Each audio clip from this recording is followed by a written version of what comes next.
Hi, welcome to Prime Talks. Today we have another fascinating conversation, an extraordinary individual, leader, and an exceptional athlete, performer, entrepreneur, investor, Apolo Ohno. And as always, Prime Talks is in support of the Prime Quadrant Foundation, which supports pediatric mental health and other mental health initiatives around the world. To donate, please go to the link in the show notes. And with that, Sylvia, please introduce our esteemed guest. Apollo, welcome to Prime Talks. It's my pleasure to have you here today. So, by way of introduction, most people would know you as an Olympic champion.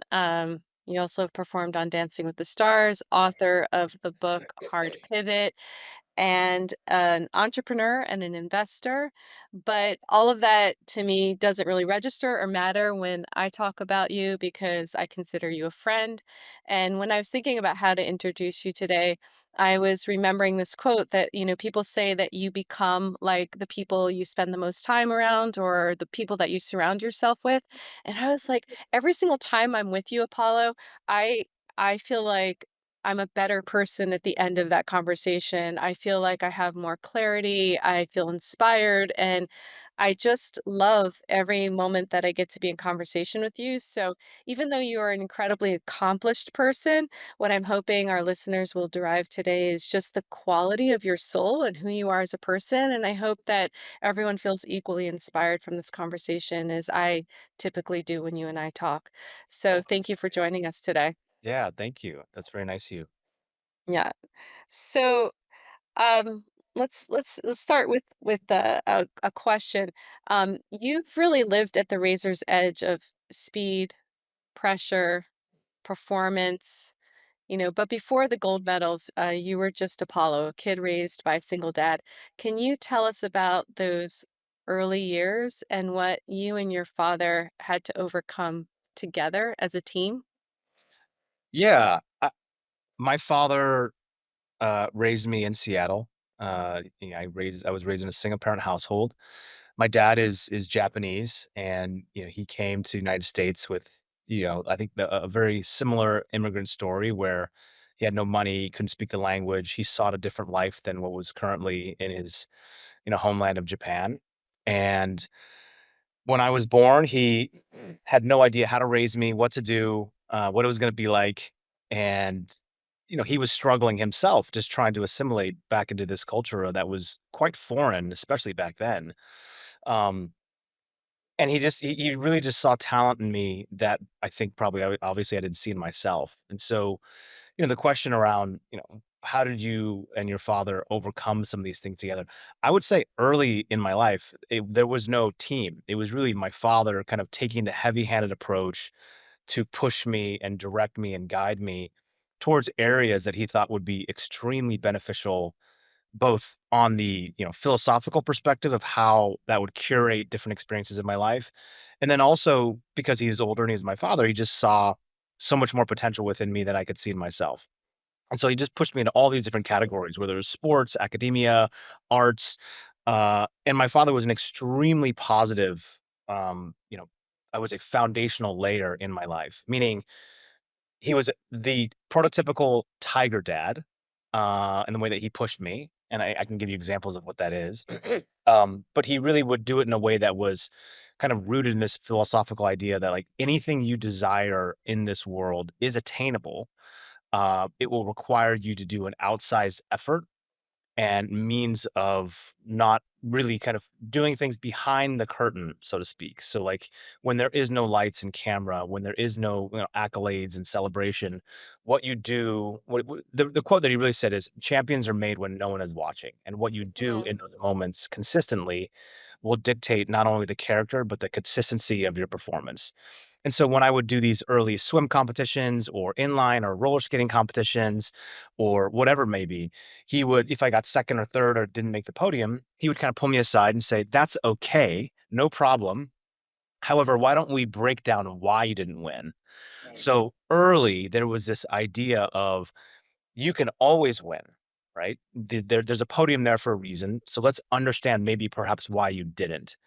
And there's all sorts of implications associated with that. But to give you an example, when I was about 12 years old, 12 and a half years old in Seattle, my father, who was working full time, put me in this roller skating kind of club rink in, south of Seattle. And, I was going to go compete in these national championships at a really young age.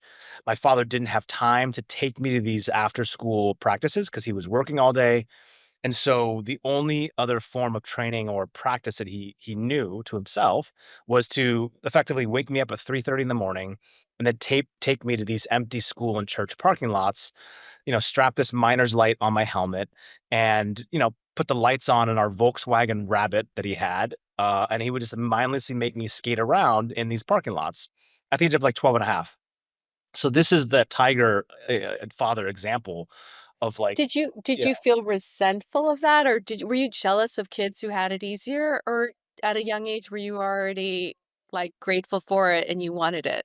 no, I thought it was insane. I thought it was completely insane. I still think it's insane.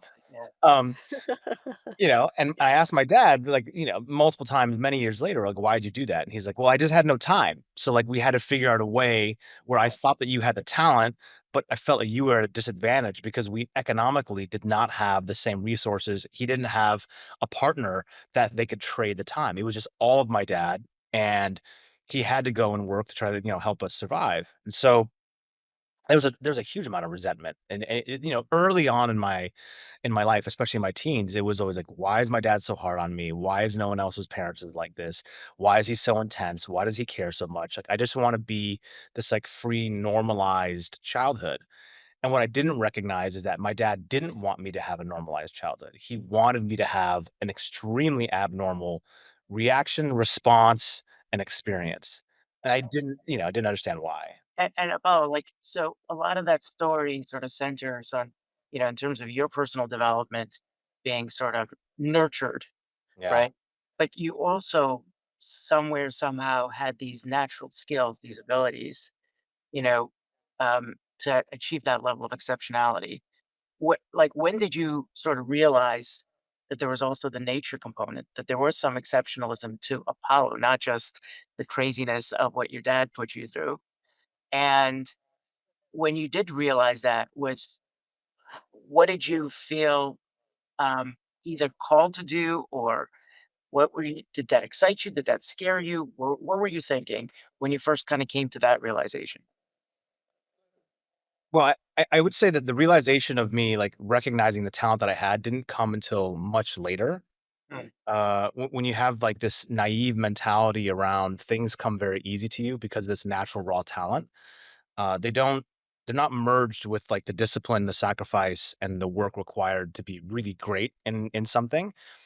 Early on, you kind of get on, you receive some results that are pretty spectacular. But I would say, like, when I turned 14, when I started to see when I was 14 years old, I was number 1 in the United States amongst all age groups. So, like, I was technically the captain of the team. Some of the people on my team were 37 years old, and I was still running Wow. races. It was a very weird, circumstance going to a world championships, but I can't go have a drink with my teammates for, like, 7 more years. It's just a very strange, right? And, like, a 37-year-old, like, young man is, like, looking at a 14-year-old taking orders. I don't even know how to give orders. I don't even know what was happening. So there was this it happened all very, very quickly, and I couldn't recognize the value, the opportunity, the experience, and how good I really was until I started to lose, mm, right? So, like, when you start to ride purely on that sole talent without having a structure, without having something that's consistent, you somewhat go through the motions, and going through the motions at some point it's just not good enough, especially when people take things very seriously and you're in a very competitive environment. And so I learned the hard way where when I kind of climbed the top of the mountain and then I descended down to the very bottom. I didn't know how to pick myself back up. So at the age of 15, I entered into it was called the Olympic trials. I was supposed to compete in Nagano, Japan, which is where my grandparents lived. So I was effectively going to be coming home to this family, and my father had fled Japan to come to the United States, was now bringing this generation of the Ono family. mm, See, it was all worth it. You told Mm, me no, but look what I did. I created this for the Ono legacy family, and like wow. the pressures there in a Japanese household are like, bring honor, this is generational, you have our family has like some like 800 plus years of lineage in the Ono family name in Japan. Um, and then my dad told me like it takes like 3 or 4 generations of a name to do something really great. And that was his belief system. So he felt that that was my time. So when I didn't make that team in 1998, it was a huge, devastating loss, I think, for him because he wanted me to win so bad, right? And he wanted me to make that team, and it was probably a part of, him coming to terms with his own father, and trying to get his father's affirmation of, "I did something great." So later, after I had not made that team I was supposed to because, a year prior, I was number 1 in the United States, and then the next year I was last place. It was a huge this buzz in the community, the skating community, the Olympic committee was like, how could this talent be thrown away? Is this another lost statistic? Speed skating is a very obscure, non-watched sport in the United States, but this was going to be our chance to revive that here. And there's this kid who comes from a non-skating background, who doesn't come from the Midwest or the Northeast, comes from like rainy Seattle, and doesn't look like anybody else in the team. Doesn't talk like anybody else in the team. It's just a very unique experience. And so after I had created this, situation for myself, my father really tried to get me to recommit to the sport. And it was upon that recommitment that I realized that I did have something within me that was this natural talent. And there was a very clear understanding that it was just not enough and that I needed to put in the work. Back then, it was quite simple, right? Obviously, work can be complex in many different facets, especially when it comes to sports. But it was clear at that age that I had this natural talent. But in order for me to be competitive on an international scale, I needed to kind of roll up my sleeves, take things seriously, and create this kind of, you know, leaving no stones unturned in my preparation. That's how it began. Well, a lot of teens at 15 would just say, "I'm not made for this," or "This wasn't for me," and they would give up. Like that's a specific kind of resiliency. Do you remember what helped you in that moment? Like, do you remember? Did you have like a particular thought process, or like how did you come back from that wanting to win? Well, it wasn't all me, Sylvia. So, like, it was my dad, right? I talk about this tiger father who saw so much potential in me. And so when I was throwing away this opportunity, when I didn't make that team, that Japan Olympic trials, he took me to I could call it a resort, so to speak, but it's not really a resort. So we in the kind of holiday season, my father and I would drive to nature, right? We'd spend a lot of time in nature, and 3.5 hours southwest of Seattle is an area called Moclips Beach. And in the wintertime, it's like dark and rainy. The sand is cold. It's wet. It's beautiful, but there's nothing there. It's like this rugged Pacific Northwest energy and feel. And there was these old cabins that we used to rent for very, very little money. You could stay there for a week, and it's now since been renovated by a family who's taken it over. But so we would take these cabins and we would stay there for a week, and he would teach me about nature, and we would walk together, and that was his quality time with me. So after I didn't make that team, he drove me to this cabin and he dropped me off and he said, "You are going to stay here for however long that it takes because I saw that you took this entire past year and you had effectively thrown this opportunity away. And you need to figure out what it is that you want to do. I don't care that you didn't make the team. What I care was that you didn't put the effort required to even give yourself a chance. You self-sabotaged because for whatever reason, maybe you were afraid, so I was here alone in this cabin for, I think, almost 9 days, um, Wow. at the age of 15, and like, when I say that when you go to this cabin, it's a really beautiful nature, it's rich, it just feels so beautiful there. Now, at this age, when you're 15, I just wanna play video games, hang out with my friends, like, talk on the phone. There's no phone, there's no video games, there's no internet, there's no social media. This is a place that you get sent to if you're part of the witness protection program, okay? It's, like, very isolated and desolate, like, there's nothing there, and I remember, a resentment. I remember being dropped off there, and I'm like, "God, man, I hate my dad. Like, this sucks." Like, no other kid is experiencing this, and I'm pretty sure no other kid was experiencing that at the age of 15. And my dad drove back to Seattle, and, there's a payphone that was, like, maybe, like, a quarter mile from the cabin that I could walk down, And, I mindlessly was training there, and, on the ninth day, I decided to call my father and figure out how I was gonna tell him that I was gonna make this decision to try speed skating again. He actually didn't ask me when I called him on the ninth day, what my decision was. I just told him that I made a decision, and he said, "Okay, I'll be there," and he came and picked me up. And so, you gotta imagine. Yeah. Yeah. Wow. No, that's so I remarkable. I mean, it's like this is the history that you shared just about your father, which is on the one hand this uh, intergenerational legacy, this Japanese cultural context, which is, you are a representation of all these generations, and there's this pressure that's put on you as a 12-year-old to go like spinning around a parking lot for hours, you know, and so there's this like really hard push for you to be something and be something that he thinks you could be, should be, whatever. And at the same time, there's this remarkable ability to kind of give you the space and the latitude to make your own decision at I get 14, 15, right? Like, and then just pick you up without actually asking you what you decided. Like, what do you think allowed your father like to actually straddle that? And is that something that was you saw throughout your lifetime, or was that kind of a unique instance? Before you answer, I'm just gonna draw another little point of context for the families who are listening, because the one of the number one concerns that the families come to us with is questions around the next generation, Mhm. how to create identity, motivation, incentivization, how to basically deal with very affluent next gen kids who haven't been able to connect with their life purpose because they're surrounded by so much affluence and so much ease.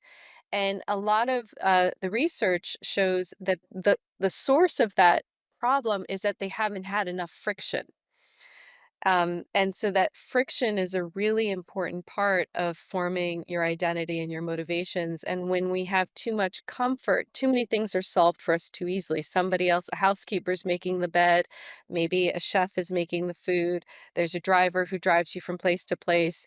Um, Affluence creates comfort and ease.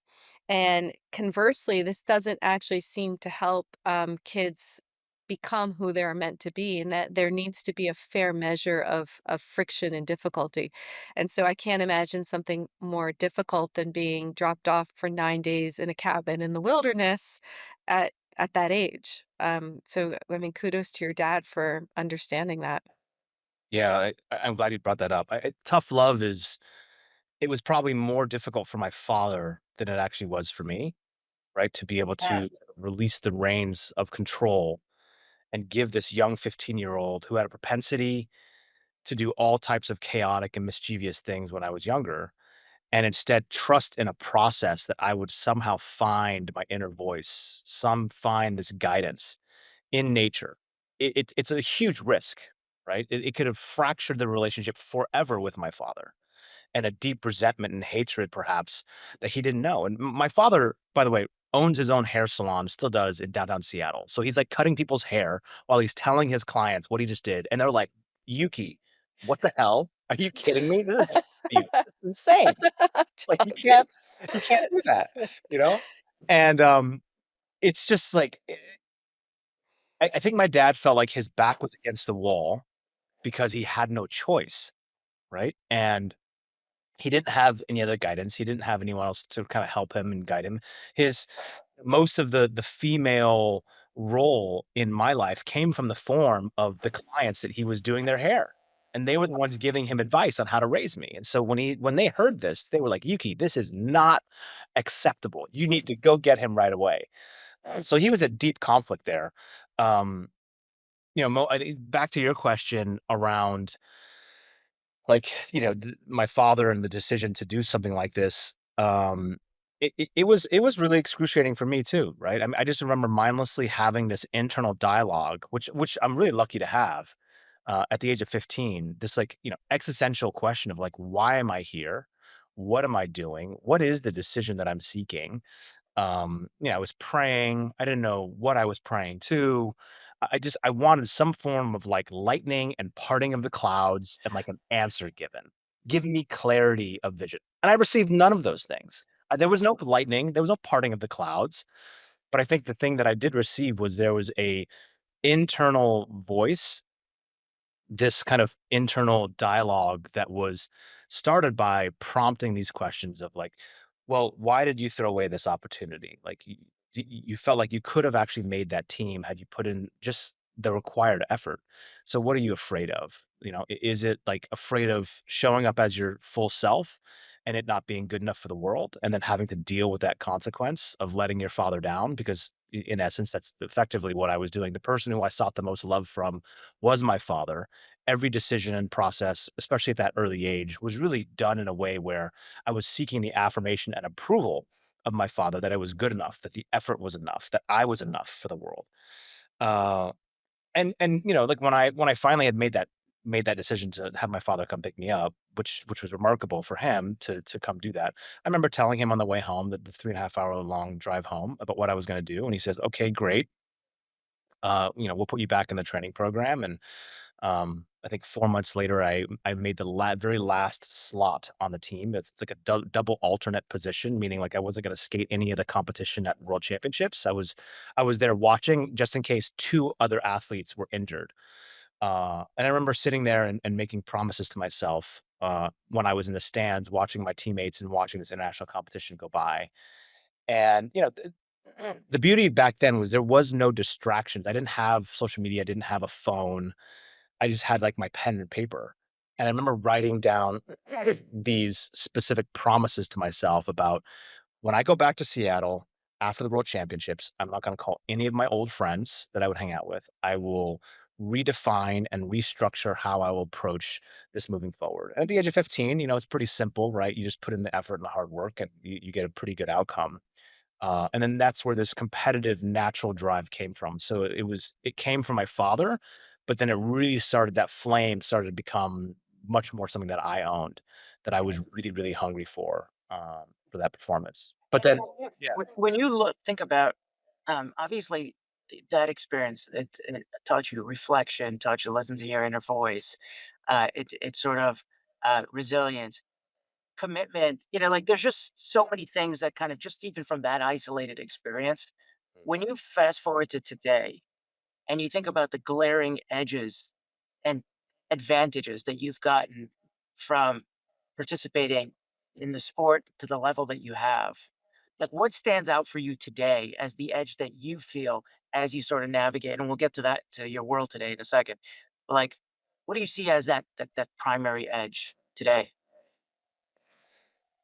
Well, I think there's a few. I think inherently within all Olympic athletes is this natural ability to be coachable because we've always sought some sort of mentorship. There's a burning desire for constant growth and incremental growth. We're obviously not afraid of doing the work, or whatever that work is required. And then there's this deep, like, I think, embracing of somewhat of like stoic philosophy, right? Around like how do you prepare the best of your ability and then relinquish control over a result or outcome, regardless of whether you wanted that outcome or not. That's my sport. Short track speed skating is very much like a master class in stoicism, right? You could run the same race Mhm. 4 different times and get 4 different winners. You could be the best in the world. Someone could fall into you, take you down, and then like this, your dreams of winning gold are over. And so Right. there's this subscription around surrendering to an outcome at at some point. Like, I don't wanna surrender to any outcome because I never wanted to get second, right? I just was so deeply competitive. But at some point, in order for you to wipe the slate clean, you need to be able to surrender to that outcome so that you can begin working on the self again. And this was a really challenging process that the sport kind of gave me. So post-career, there was this idea of like, okay, if you fail, if you win, how do you wipe the slate clean, begin again with this beginner's mind, right? Which is what we do in sport every single year. From when I was 14 years old until I retired almost 15 years later, in the beginning of the summer, I worked on the same technical components, the same foundational layer of how to speed skate as I did when I was in elite, like best in the world, as when I just first started skating at 14. So this beginner's mind mentality of starting fresh and starting new, pouring out the cup, that was a huge part of going back to the foundations, going back to the simple principles of what you need to do to have success. And then just like Sylvia said, the friction aspect, the older that I get and the more that I analyze and reflect upon those years of training as an athlete, and then even after, it is really that friction is such an integral part of the process of becoming strong and resilient and adaptable and dynamic.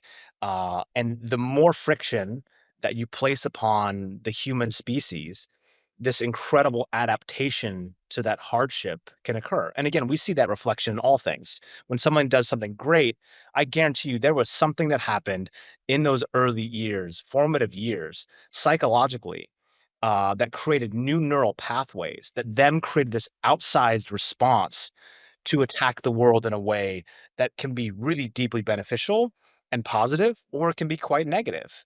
And when we see this happen, I had this conversation last night, right? A friend of mine had a birthday party, and uh, o- one of our friends, for a living, what he does is he reads the autobiographies of all these founders and entrepreneurs in the world. That's what he does for a living, and he's obsessed with Oh, it. you're like the second person who's talked to me about this in the Oh, past okay. 24 Yeah. hours. Um, Yeah.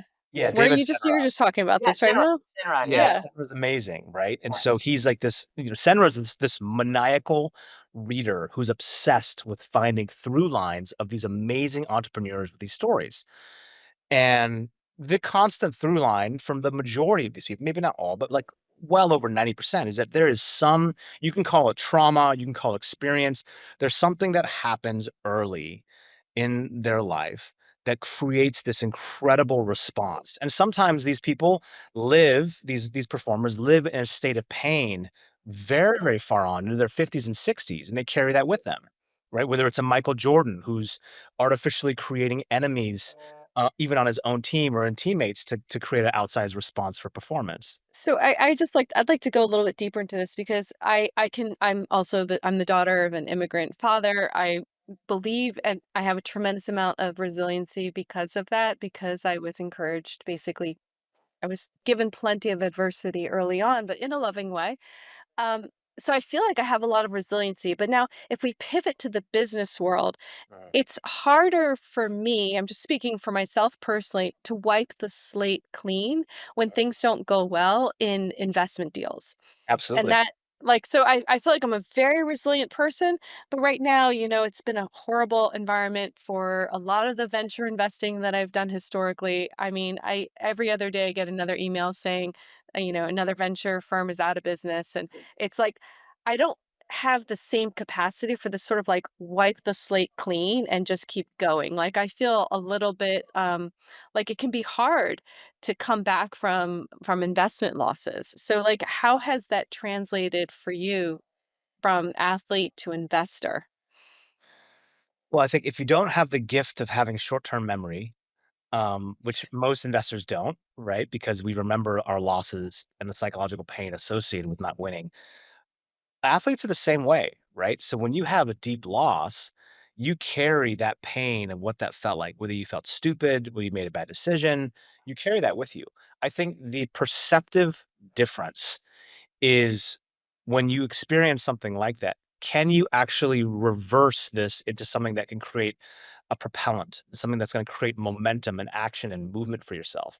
If these experiences in your life, if these failures or whatever you want to define them as, start to become heavy and they're just becoming load as a weight vest onto your back, at some point you're going to take a knee because it's too much to handle. So there has to be a way to actively respond to these things. Because I think if I was going to put this, the natural reaction is I'm building up these calluses on my hands from lifting weights, and it's to protect me over time from hurting my hands. Okay. Your mind with business is the same way. You make enough mistakes, your brain starts to create calluses in the form of reactions. And so what happens over time is you start to become, and any trader knows this. If you're trading, you become resistant, you become hesitant, you start to second guess, you start to question yourself. And then that has its own implications that actually occur. So when you're young and naive, you don't have the pains of what happened when you lose, because you don't have any reference point, right? You don't remember what that feels like. When you love for the first time, you love fully. without any indication of like, am I going to get hurt again? Is this guy or girl going to break my heart? Are they going to cheat on me? You don't have those reference points.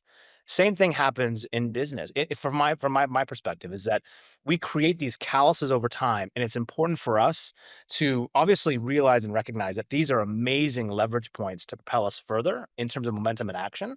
We can't just not learn from those mistakes because that would be, if you make the same mistake a couple of times, you're now actually losing. But I think if you can use those things in a positive perspective, right? Like why and how, what is the situation here?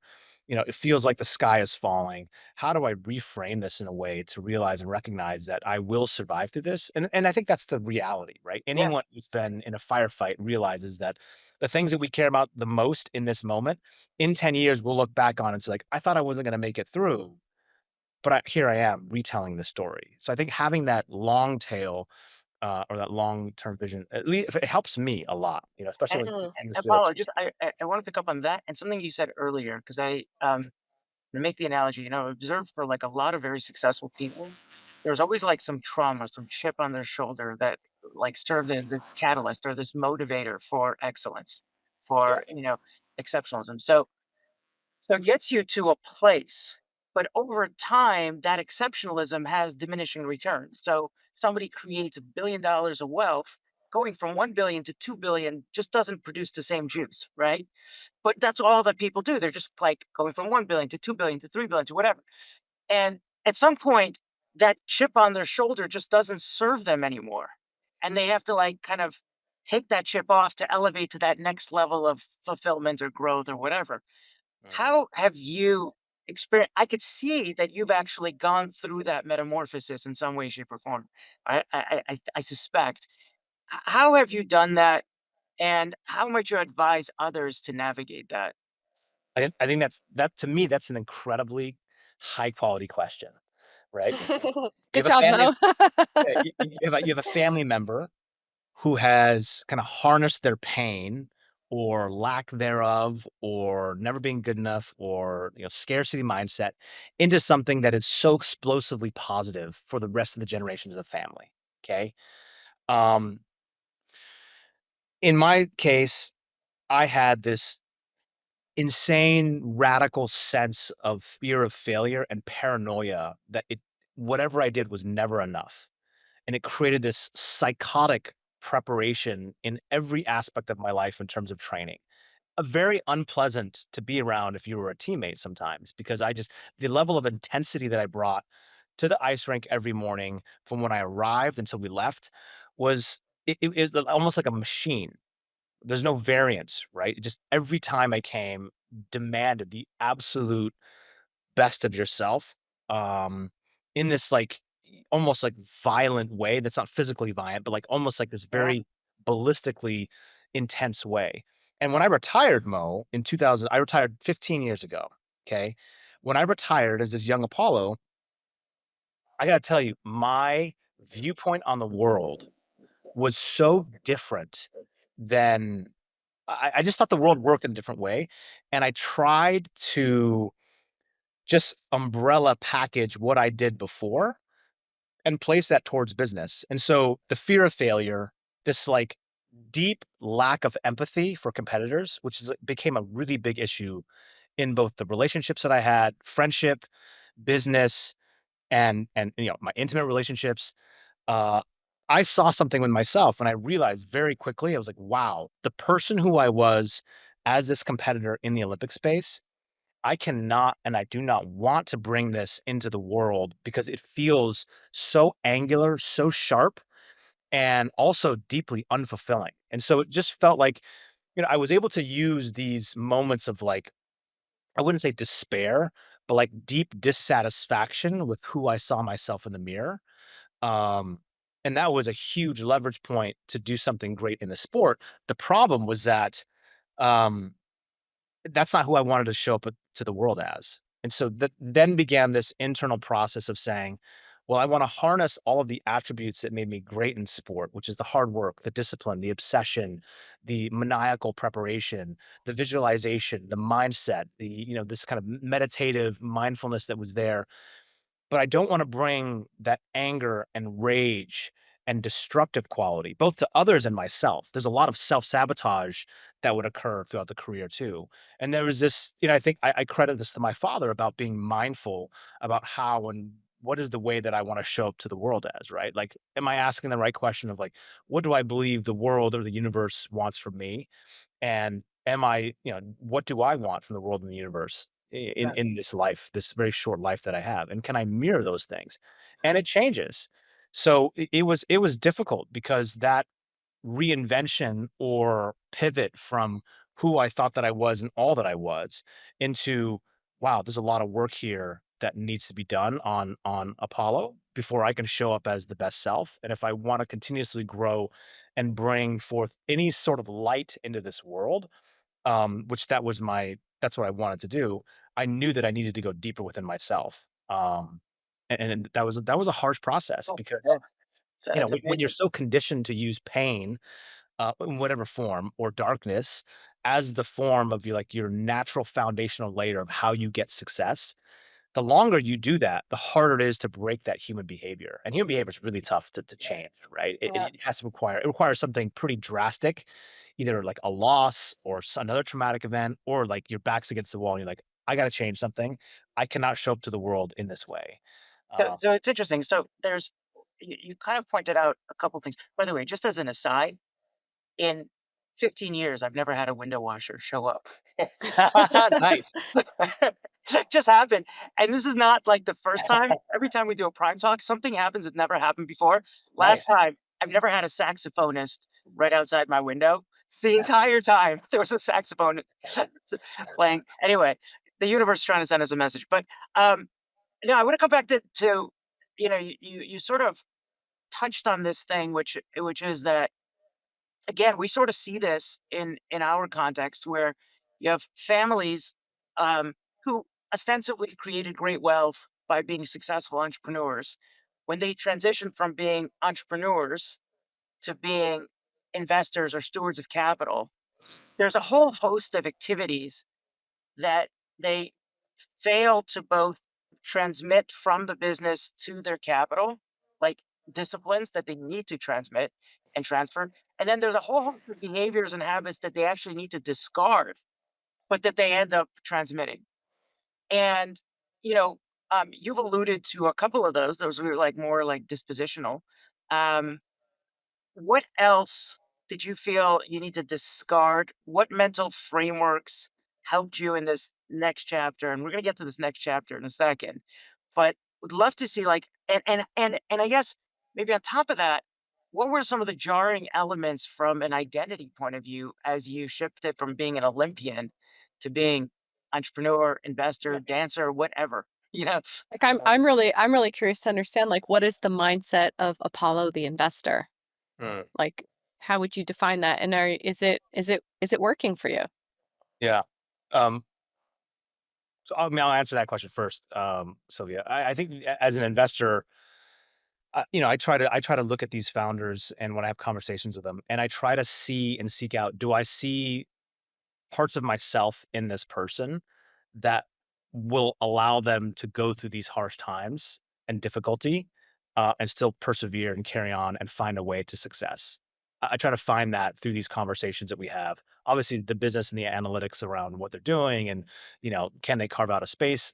Sure, that stuff's important too. But I really try to invest in the founder themselves. And if that story seems to be something that I can resonate with, and sometimes you don't know because some of these founders are quite young and maybe they haven't had a tremendous amount of hardship yet. And so I try to understand like their background, how they grew up, like what excites them.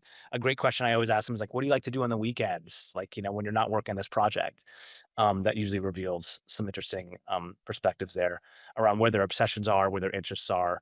Um, yeah, so I would say, like, the things that I bring to the table from my previous life, I always call it, are quite similar around mostly the attributes that we had as an athlete.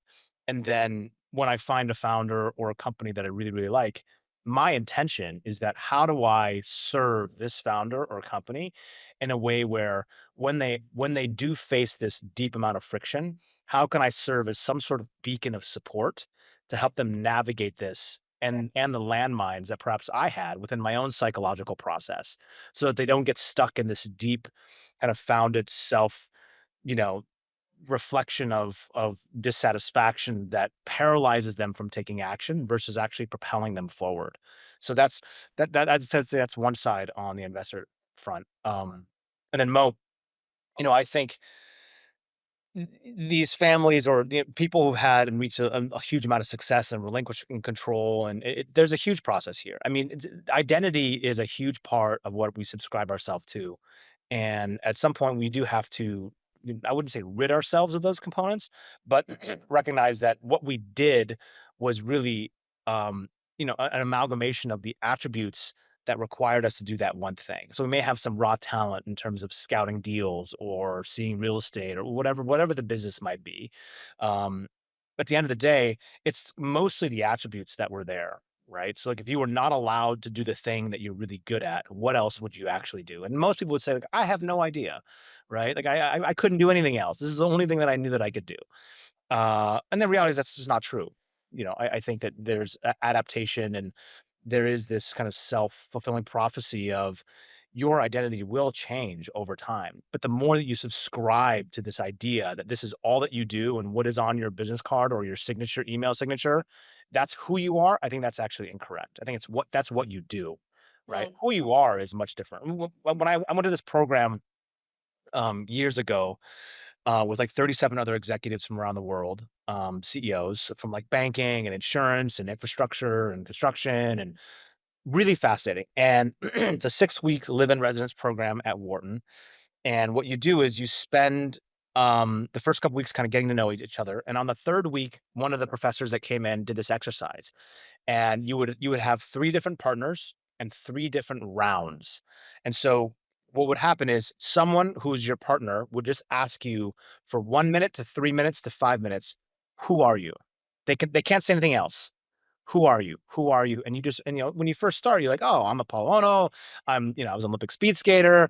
I won Dancing with the Stars. I like nature. My dad's Japanese. I'm half Japanese, blah, blah." It's kind of like very surface the first minute and 5 minutes, the first time you go through the round. The second round, you just find yourself repeating yourself. And so subconsciously you start creating other things that you're actually interested in, and you're revealing these things. The third round is the most interesting, because what we saw was that everyone in the room, they kind of skipped over the stuff that they've done and what they do. And people were like, I have a family. I have these kids. I love my kids so much. This is what I like to do in my spare time. So like these layers of this onion were being ripped off. The first two things was just like noise. It's like just stuff that you do when you go to a conference, and like, you know, how's the weather in San Diego? It's like all this BS, right? And then right away you cut through the noise, and it's like, who actually are you at the core? And the whole purpose of the exercise is to reveal that we are so conditioned over time to give these responses, which is normal.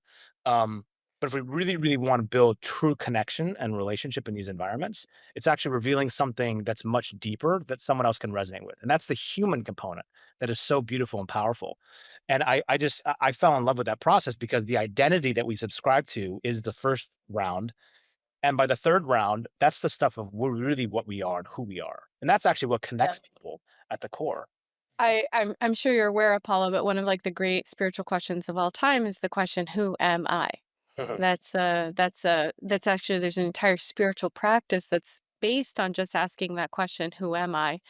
And what I'm hearing from this is like we can make decisions in terms of our careers and our investments based on layers of identity, which are mostly conditioned societal identities, or we can dive into these sort of deeper layers of who we truly are and begin to make decisions that line up with those deeper layers as opposed to the surface. And that might even potentially help us to be better investors and better entrepreneurs.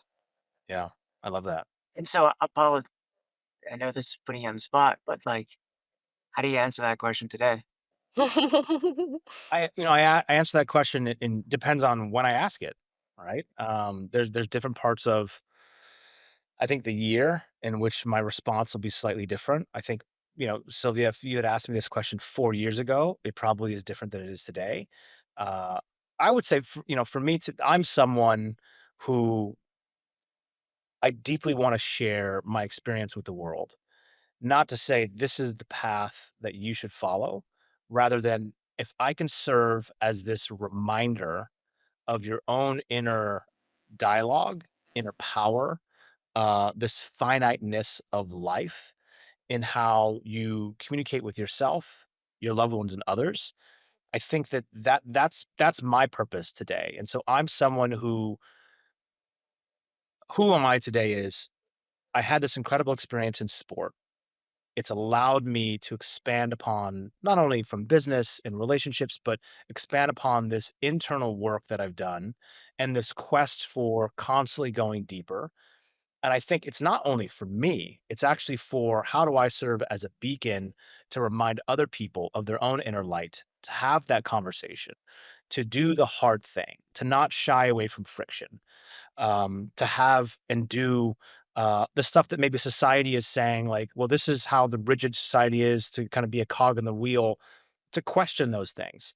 And just to remember and identify what are the actual most important things that you want to have in your life, and are you actually recognizing and realizing those things? At some point you will lose your parents, at some point you will lose a loved one, you will have immense amount of strain in some area of your life. And why does it have to come to that pain first for you to take action? And Yeah. so I spend a lot of time speaking to corporate clients, right? Whether it's Fortune 400, and I'll walk into a room and speak to anywhere from 10 people to, 4,000 people, 5,000 people. And a lot of times when I walk in these rooms, when you first begin these conversations, people are asleep. Hmm. Their eyes are open, but they're completely asleep in life. They have been coasting, and they are in this groundhog day of repetitious cycle. And when I see that, my only intention is like, wake up, Hmm. right? Time is still moving.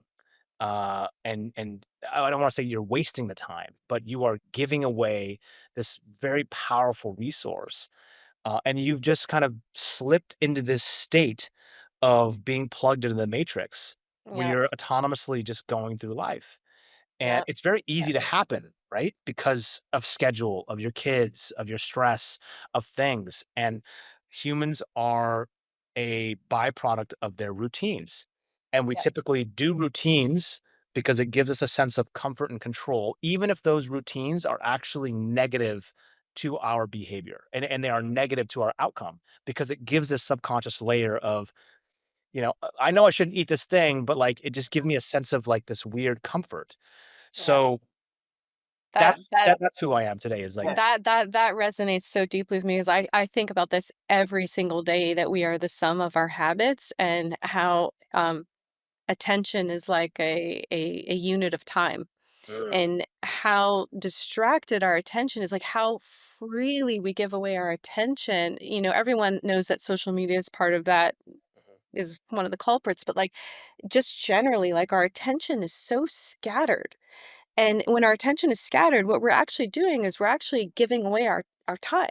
mm, And so for me, every single habit that focuses my attention and makes the best use of my days, because that's really all we have are these days, is something that I'm like very passionately focused on right now in my life. And so thank you for bringing that to our attention.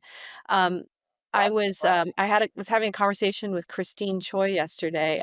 You met her at my wedding, and she said, "What are you up to this week?" I said, "I'm going to get to interview Apollo uh, mhm, tomorrow." And she's like, "Oh, that's so great." And she's actually she was an executive at Virgin, and then she is a partner at M13, and she right now has just started to write a book around career pivots. mm, great. And I said to her, "Well, you should really read Apollo's book, Hard Pivot," Mhm, because that's really where I feel like that was a very vulnerable and very honest manuscript about what it took for you to be able to pivot from being an athlete to being a business person. So I want to highly recommend that book to all of our listeners. But you carried some of the mindset of athlete to investor in a way that I think is something we can all learn from. Yeah. Yeah. I want to just pick up on that and something you said about like, you mentioned you're called up by Fortune 500 corporate clients.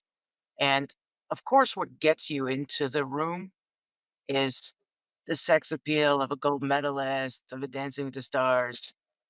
But what people take out of that room is the work that happened after, ostensibly after you were an athlete, or at some point in the later stages of your maturation as an athlete.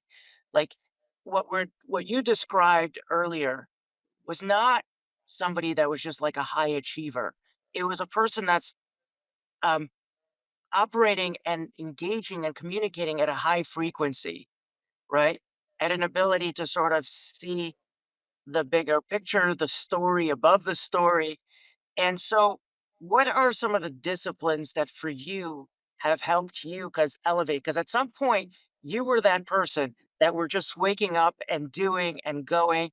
And so then what are the things that have helped you sort of elevate your own, call it, whether it's awakening, whether it's awareness, and being able to not just get people into the room to hear you speak, but to actually walk out of that room with a whole bunch of wisdom that they've been able to glean from you while together in that experience and in that moment. So, do you mind just unpacking your own journey of uh, awareness? Sure. I think the first part is there was a desire for me to understand who I was, why I did the things that I did, why I reacted or responded in certain ways. That just helped me understand my own behaviors a little bit better with more clarity. And the second part was I had a desire to want to improve, not like improve in terms of performance, but improve the way that I saw the world, improve the way that I dealt with challenges, improve the way that I communicated with myself. I didn't realize then that I needed to be very careful about the things that I said in my own head because the rest of my body was always listening, Mhm, right? And whether you know it or not, subconsciously, you say something to yourself enough times, you will believe it. mhm, And it will have Mm, some sort of cellular resonance impact on your body, whether you believe that or not. There is just that's just how the system works. So my inner dialogue wasn't always the most positive. Um, and it required just like this idea of I was hungry to understand a little bit more. I had bigger questions around why am I here? What is my purpose? Right? What is my why? Whatever those things are. And then I think more importantly, it was, when I leave these places of, communication or workshop with these organizations and teams, I did see a lot of myself in the people that are there, right? I see people that were asleep and they were tired and they're fatigued and they didn't see anything else. And they just need something to spark that inner desire to want to change.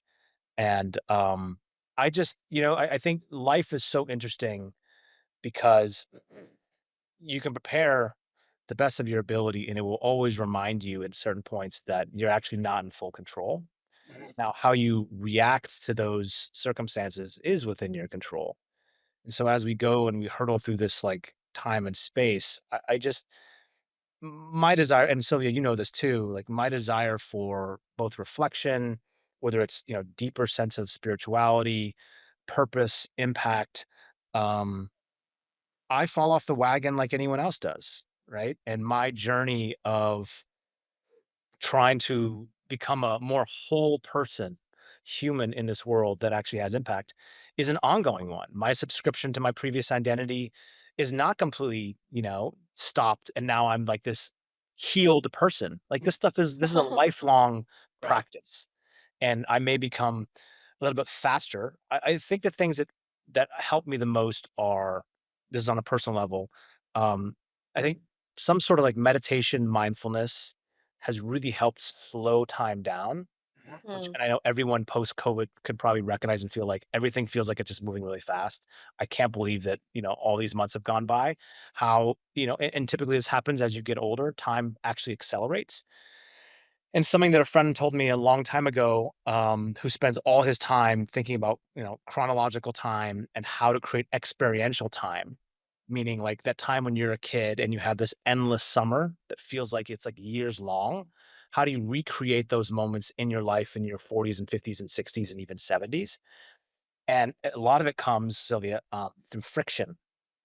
So Mm. look, the families who are listening and watching this have earned the right to travel at their leisure in a way that fits the lifestyle without having all of the headaches associated. So travel for them most of the time is quite smooth, okay, when you're gonna go on vacation. The reality is your mind and brain will not actually remember a totally seamless and smooth experience. It's too smooth. Your brain won't recognize that. It'll be pleasant and nice and comfortable and provide this area of less resistance, but it's doing something that's out of the ordinary, having this incredibly deep conversation that hurt or made you cry or an impact or travel became hard and maybe something happened and you were at this resort and like no one could leave. I mean, whatever the thing is, right? Those experiential moments create memories in your life, and as I've found, I am eager and hungry to create more of those memories in my life. And so as you get stuck in this mundane cycle of Groundhog Day, just know that you'll have to manually input things that are outside of the space to force you to be in this uncomfortable area. And that uncomfortable area actually creates this time loop where it slows the time down. So that's what I talk about a lot, you know? So, what does that look like practically for you today? So practically today, look, when I go and do these events, for example, travel is not easy most of the time when I do these things. And there's all these opportunities to fall into this same cyclical, psychological approach of like, I hate traveling. This is painful. And then I spend 45 minutes thinking about how all those things are happening. And I don't want to, I don't want to give that time away. Right. So that's where the mindfulness mode really comes in is when I practice some sense of mindfulness, right? And when I say mindfulness, I'm meaning like, I spend the winter here in Miami and I try to walk to the beach. If it's like, not raining, I'm out on the beach watching the sunrise almost every morning. In that space that I have of just being in my, natural environment, um, it slows time down. It gives me a sense of clarity and pause and reflection. And then throughout the day, that allows me to lean on those things when I start to get into these habits that I've created over the years of stuff that's happened in my life as a natural reaction, and instead respond in a way that is much more suited to the outcome that I actually desire. So I would say for those who are seeking some sort of like change, I would it's quite simple, right? What is the energy of your day? Like, what is the actual physical energy of your day? And like one thing that I try to do as a very simplistic exercise for these organizations and teams that I talk to is, okay, you are this human battery existence. And so how are you managing your energy? Right. So the four pillars of like health, there's probably five, but the four pillars of health that I think are so integral and important is like, how are you sleeping? How are you eating? How are you moving? How are you thinking? And those are like table legs of a table that if a couple of them are starting to get wobbly, it's like very annoying, but you can still eat on the table. If one or two of those things are really bad and they go down, that table's going to go down and then you go down. And then there's like a long-term tail to get yourself back up, right? So they don't have to be perfect, but I always tell people if you want to make a change, you need to physically change the energy of how you feel. And if you feel like shit, well, we got to change that, Right. right? And if because you feel like shit, perhaps your thoughts are also not the highest quality. And then is that a result of your diet? Is that a result of your sleep? Is that a result of your social environment, of the environment between your own two ears, right? This like the greatest amount of resonance and strength you have is this heart and mind, right? That is the greatest asset that you have, but it's also the world's strongest prison if you allow that to stay handcuffed in this confined space of your own brain. And I just try to tell people, like, the table legs, I'm not asking you to become an Olympic athlete and win medals. What I want you is to be cognitively aware that these are important parts of your life. Like, are you sleeping properly? Like, we know that's like one of the highest performance, basically, it's just an incredible tool, right? How are you eating? I mean, everyone knows that, like, you probably shouldn't be eating M&Ms all day, right? That's You, probably Mo. Mo. Speaking to you. you know, so it doesn't have to be perfect. I just think, like, being mindful of these things is where you actually make change. And so if you can be mindful, my dad always says, like, don't, although you want to have perfection, it's probably unlikely. So just reach 70% of the way there in those areas. And it's a dramatic difference, right? It's a dramatic difference. So that's a mindfulness, and then really taking your health, not just physical, but mental, and your spiritual and your heart. Those things are game changers. Like, they are just game changers. And so, like, you have 86,400 seconds per day. Most of those seconds per day are probably wasted on stuff that, like, is either negative or you don't care about, or you're just giving that time away. So if we realize and recognize these things, how do we just embrace it in a way where we're doing the stuff that we actually really care about in the intensity, in the way that we know that we can, Right. and we're snapping out of it when we realize that we're wasting that stuff, we're giving that time away again. And I think that's where the mindfulness really plays a huge role. And it does for my life, that's how I use it. Apollo, I think I think you were invited to that Nepal trip that we did, and you weren't able to Yeah. come. Like, you had a conflict, but um, we were off the grid installing solar power in a very remote part of the Himalayan mountains in Nepal. This village was like a 2-day walk from the nearest road. So it was like really isolated, and we didn't have, Wi-Fi, we didn't have cellular, we didn't have our phones. And that 1 week felt like a month. Wow. It was remarkable. So I really resonate with this suggestion that, like, if we can put ourselves in these kinds of environments on a regular basis where we're not living in this digital metaverse and rushing around, and we experience the slowing down of time, we can learn that and bring it back to our everyday lives. Like, how do we slow down time day to day?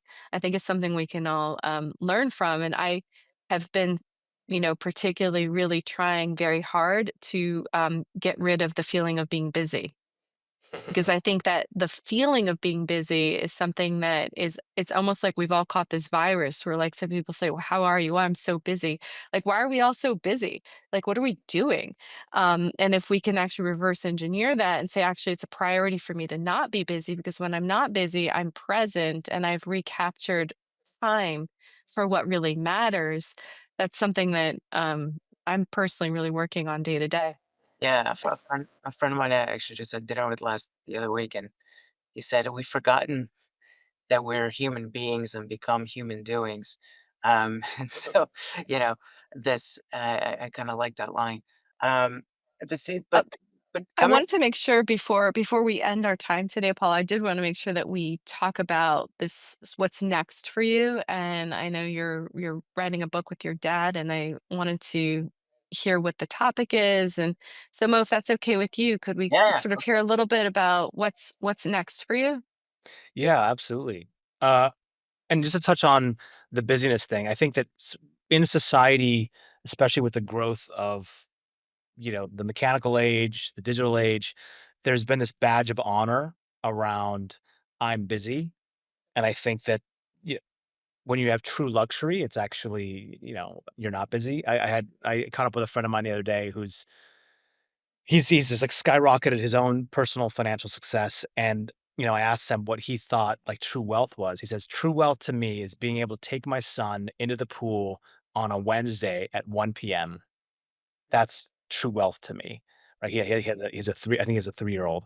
Um, anyway, so yes, like, obviously, how you dictate and schedule your time is really critical in terms of how you perform in your business. That's the reality, and having that discipline and schedule is a critical piece of that. But also, I think scheduling time to immerse yourself in these environments where you can slow time down is really important.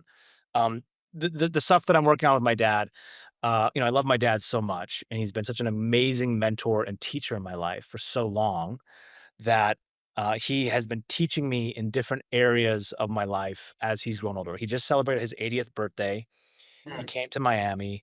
Um, and I remember I had a day where a couple days after his birthday, or a couple days before his birthday, I was doing like actually a podcast, right? I had two back-to-back podcasts that I was doing.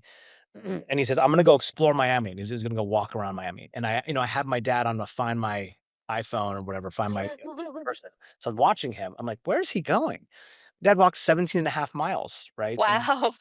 like 80 years old, right? Wow. And so upon that, I asked him, I was like, Dad, you've been teaching me very differently in the past like 10 years or even 7 years, even 5 years than you were previously. Like, what's going on? And so I just felt like there's all these, I call him, my dad's name is Yuki, Yuki. There's all these like, Yuki-isms that he has around philosophy, truth, life, seeking of one's kind of inner guidance, the dialogue that you have with your own God, whatever those things are. Um, he's always been kind of like teaching me differently. And so I was like, man, like I want to be able to get this stuff onto paper. So he's actually been quite resistant to this book because he just like he doesn't want to. I don't know what it is, but he's just like, this is not stuff that I'm trying to profit from, Apollo. This is just our dialogue and communication. But I just feel like there's so much value in what some of this man has experienced and his life, right? I mean, he was born in a wartime, right? My grandmother was like in this war, torn area of China when she had him on his back, like in a little backpack, and she's like going through these like little bunkers and just all these things that are happening. And sharing these stories and perspectives, I think, are a part of the human experience. And I just want him to be able to share those things.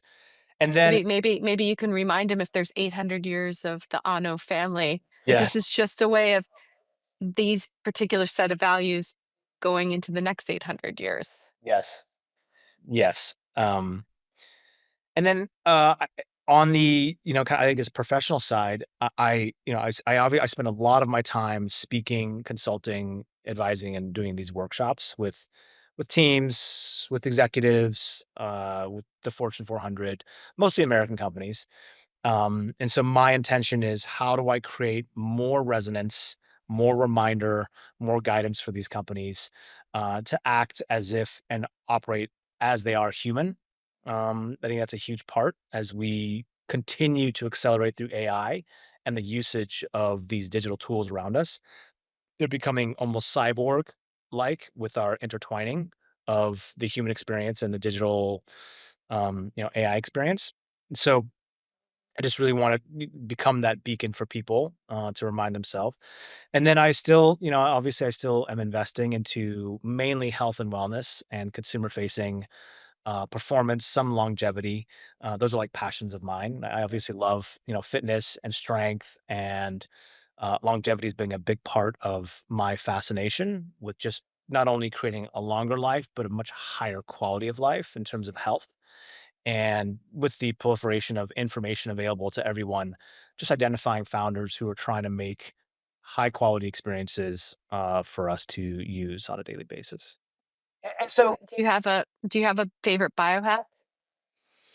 I mean, my favorite biohack are those four things that I told you, right? So you can take all of the stuff that people are doing today, all of the biohacking, and it is not even a fraction of a percent of if you just do the foundations of like you sleep well and you work out.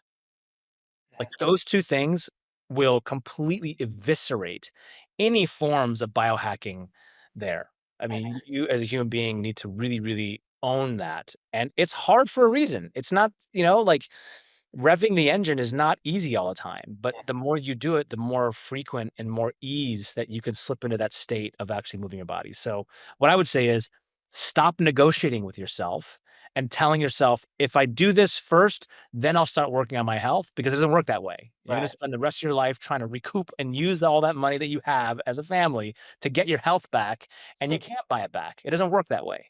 You got to just like you got to do the work today, and it's like incremental. So I know you don't want to be I know you don't want to become an Olympic athlete, but you got to take care of the system. And this is really important. Today, like just Apollo, we're going back to what you mentioned earlier in terms of the range of your activities today. So, consulting, advising, teaching, writing, investing, um, all of that. I mean, um, how do you think about success? And I know you said you want to be a sort of a beacon, but like, what does it mean for you when what does arrived look like? I think arrived is a combination of feeling like I can do something until it's my time to go. Yeah. That is to me like the most Yeah. tantalizing arrived. It's actually arrived to me is not like everything stops. Arrived is, "Oh, I found the thing. that I feel like I can do forever. Mhm. That to me is that's like the ultimate. And I feel, this changes as I grow older. I've done many different things in my life, entrepreneurial, on the kind of structured venture side. It's been fascinating to see my own personal growth through these different areas and figure out what I really like to do, what I'm good at, perhaps what doesn't come naturally to me, and what I would not do again. But glad I had the experience. All these things are a part of that process, and I would just, yeah, I think that's the most important, is that as I recognize my, my purpose and beacon and my arrived is, am I actually impacting, number one, because that's, I have to measure it in some capacity. And then how do I continuously create this impact? So just to give you one quick example, when I Please. go speak to an organization or company, the first 2 weeks after we speak to that organization and company, they want to do another one. They want to have it in a different format, or do some other different type of engagement. And the dopamine and serotonin and excitement and motivation is very high, very peaked immediately after the talk or the discussion. And then it dissipates over time. And then 2 weeks later, it's back to baseline. And so while we met, like, I want to measure having impact, the reality is we see these spikes, right? They go like this.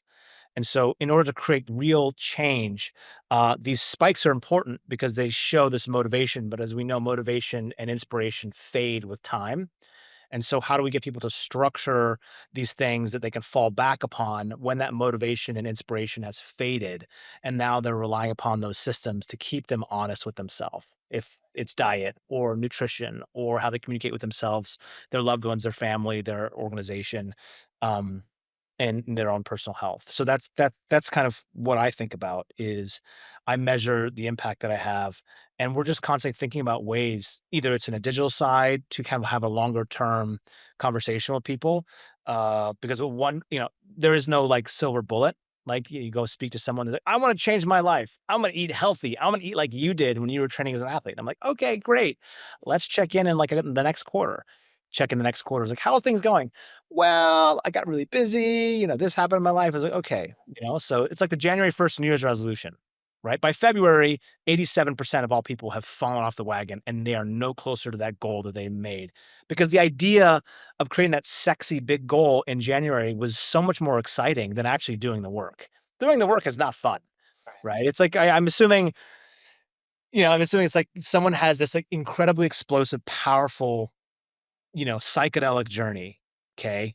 And they have all these things, and then that's like the door opening. You gotta walk through that door, and then that's where that real work begins, that integration. And it can be, I don't know, Sylvia, it could be 2 weeks, 2 years, 20 years to continuously keep integrating before people fall back to the baseline, because 'cause you've got 20 years or 30 years of, you know, predisposition to go back into the same behaviors as before. Right. So I just, again, like, my win for me personally is when I meet someone years after I spoke to them and they're like, hey, by the way, that was the spark in my life that got Ah, me to have a deeper yeah. examination. I examined my own personal life, Ah, and then they took control. right. That's like a big win. And if you had a magic wand and you could sort of affect any positive change in the world today, like any Mm. specific thing you would want to see? Oh man. I mean, there's many things. I think that we've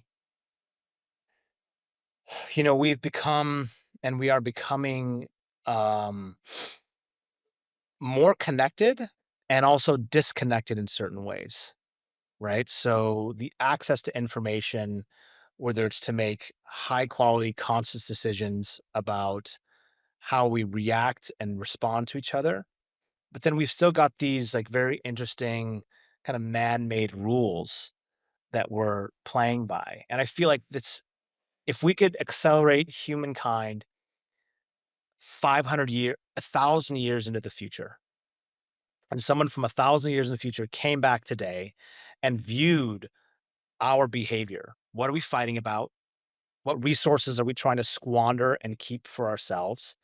How are we closing off certain parts of the world? I mean, whatever the stuff is that we think is important today, Yeah. the games these finite games that we are playing with the human race.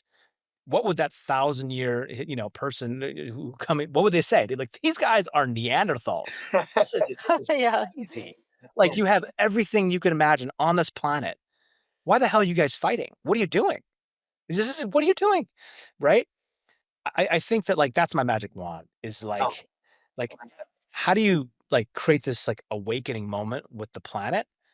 Like, this is, like, so crazy. We are hurtling through space on this floating rock, right? I mean, this is crazy. Just think of, like, zoom out, like the Carl Sagan pale blue dot, like, play that. Realize how insignificant, you are in this world, this universe, this, like, tiny little scratch, microscopic scratch on a piece of grain of sand in, like, a, trillion mile long beach. That's, like, this existence.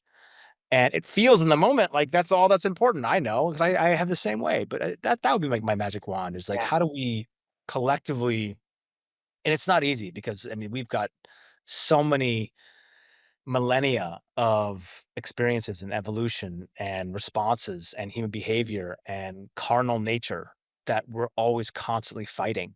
Um, but the beautiful thing is I think that we're starting to realize and recognize, and there is a hunger and desire to happen. And I think sometimes if we read history appropriately, moments like these where it feels like there's this like really tangible outcome that could be really negative or really positive, and we're at this weird precipice of it could go either direction. People are afraid. It's the most uncertain time, the most volatile. Um, but often that's also optimistically where human experiences can actually create something that's pretty spectacular. And we're still here after all the stuff that we've been through all these years. We've still somehow found a way. And I'm naturally pretty optimistic. So That's like it's a true call to awakening. yeah. I think I yeah. think we could add another title to your bio, and it would be teacher. I'm still a pupil. I'm still learning. Yeah. I'm still learning. Yeah. No, Apollo, first of all, couldn't agree more. Second of all, um, love the thoughtfulness that you sort of just bring to bear, and your humility, intellectual humility, and your curiosity, and your personal like focus on self development continues like shines through. And I think you know, I have no doubt that that's what attracts people to you and allows you to be an inspiration to so many others. Um, just before we wrap, I mean, is there anything that, first of all, maybe any parting advice, any ways our families could potentially either engage with you, support your work, um, anything that you would want to sort of leave us with? And again, keep in mind the audience is varied, but a lot of our families are intergenerational, um, enterprising families, and family offices. Any thoughts that you want to leave with? First of all, I think that I'm grateful for the conversation. I love talking about these amazing intersections of consciousness and higher purpose, integrating the world of business and family, capital, and creating energy and motion, self development. These are things that are fascinating. I would say the parting words, there is none. It really is my intention, like, for our conversation is, again, just to be the reminder that you can move from the passenger seat of this moving vehicle to the driver's seat. If you are unhappy, if you are dissatisfied with any form of what life is giving you, re-examine what that really is. Where is that coming from? Is it from your own, behavior patterns of thought? And how do you reframe those patterns and behaviors? And it's going to require you to go through the friction. And friction is really good. It's really good. So stop procrastinating, identify the way to have the hard conversation, whether it's with a family member, with a loved one, with a business. Um, and it's just a reminder that you have a finite amount of time, right? And I think that when you embrace that almost morbid reality that you are only here for a fraction of time, you perhaps will respond and react in ways that are much more suited to the things that you ultimately desire and want for yourself, your family, legacy, whatever, your spirituality, I mean, all those things are there. That's the first part. And then I love these conversations, right? I think these conversations are important, whether they are done in private, um, behind closed doors with like real conflict and challenge. But I think the most important thing is embracing this volatile nature that exists today and realizing that change is here, it's coming. You may not want it, you may not want to embrace it, but it is here. And we have to be able to interact with these changes in a way that I think really aligns with our true north. So if people want to continue our conversation, I mean, you could probably just ping me on LinkedIn or any of the other social channels, just add Apollo Ono. Would love to engage in any way. And again, my purpose is, my professional career is like I have this kind of wealth of knowledge from the Olympic world. Can I tie some of these lessons that are here? Can I take some of the stuff that I've learned, failures and successes from post career, during career, from my father, and hopefully assimilate information that resonates with someone or an organization or a family in a way that gives them value to improve the quality of their life, right? Because they always say it's not just in terms of longevity, it's not always the years that you have left in your life. It's really all about the actual life that you have in your years. Mhm. Yeah, beautiful. Well, Paulo, thank you. Thank you. This has been a freaking Awesome. masterclass, and really cannot express our appreciation enough for your invaluable time for joining My us. pleasure. Yeah, it was fun. Thank you, Apollo.